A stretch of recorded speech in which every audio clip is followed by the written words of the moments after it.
একদিন একটি ছোট্ট গ্রামে এক কৃষক বসবাস করত। তার একমাত্র সহায়ক ছিল তার প্রিয় গরু, যার নাম ছিল মতি। মতি শুধু সাধারণ গরু ছিল না, সে কথা বলতেও পারত। কৃষক মতিকে খুব ভালোবাসত। কিন্তু একদিন এক ধনী ব্যবসায়ী মতিকে অনেক টাকার বিনিময়ে কিনে নেয়। নতুন মালিক মতির সঙ্গে খারাপ ব্যবহার করত, তাকে অতিরিক্ত কাজ করাতো এবং ভালো খাবার দিত না।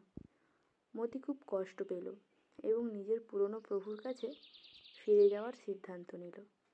একদিন রাতের অন্ধকারে সে মালিকের খামার থেকে পালিয়ে গেল। সে অনেক বাধা এলো, একটি জঙ্গলে বাঘের সামনে পড়ে। নদী পার হতে গিয়ে স্রোতে ভেসে যাওয়ার উপক্রম হলো, কিন্তু বুদ্ধি খাটিয়ে সে সব বাধা অতিক্রম করলো। অবশেষে অনেক কষ্টের পর মতি তার পুরনো মালিকের কাছে ফিরে এলো। কৃষক তাকে দেখে খুশিতে কেঁদে ফেলল এবং প্রতিজ্ঞা করল যে আর কখনো মতিকে সে ছেড়ে দেবে না। এইভাবে মতি তার ভালোবাসার ঘরে ফিরে এলো এবং সুখে শান্তিতে জীবন কাটাতে লাগলো। এই গল্প